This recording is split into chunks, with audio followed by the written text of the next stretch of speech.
Look at the Red Fort in 2026. While the calendar shows exactly 79 years have passed since 1947, the Indian government identifies the ceremony as the 80th Independence Day. The numbering counts 1947 as the first event. By that sequential logic, the 2026 ceremony is the 80th time the nation has gathered here to mark its freedom. Most national holidays look backward at history.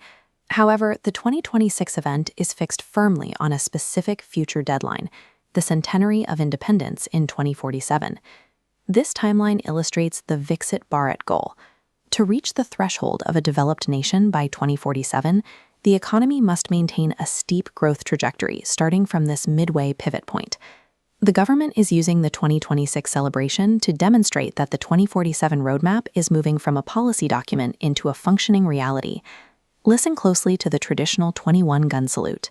While the sound is a staple of the ceremony, the artillery pieces firing it represent a change in India's industrial strategy. These are ATAGS units, the Advanced Towed Artillery Gun System. They were developed by the DRDO to replace legacy weapons previously sourced from foreign suppliers. This domestic manufacturing extends to the sky. The flypast features the LCA Tejas, a fighter jet designed and built within India's own aerospace corridors. The display also includes the Prachand, a multi-role combat helicopter that illustrates the expanding range of the domestic defense industry.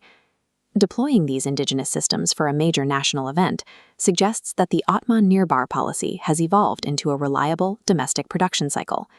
Following the parade, the Prime Minister addresses the nation. Historically, the challenge has been ensuring a single message resonates across a population speaking dozens of different languages. The 2026 address utilizes the Digital India BHASHINI platform to bridge linguistic gaps in real time.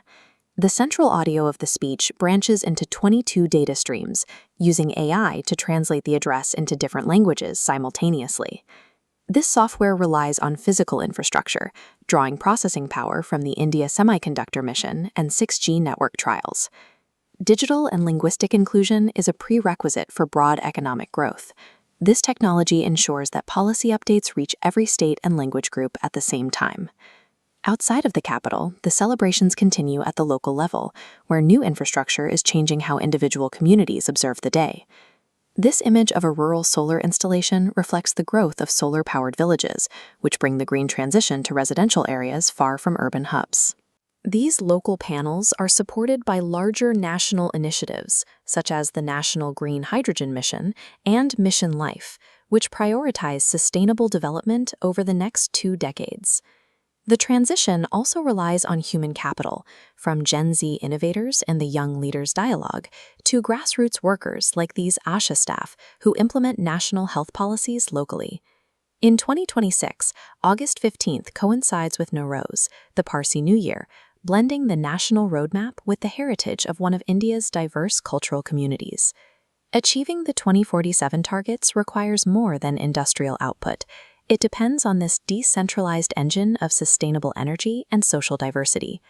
Looking back at the 1947 ceremony highlights how the concept of national sovereignty has matured over the last 8 decades.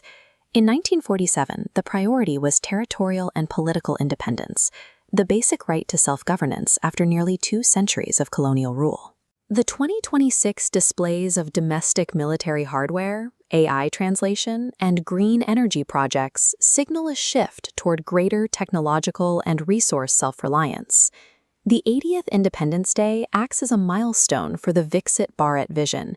It demonstrates that the systems needed for the 2047 goal are moving from the design phase into active deployment across the country.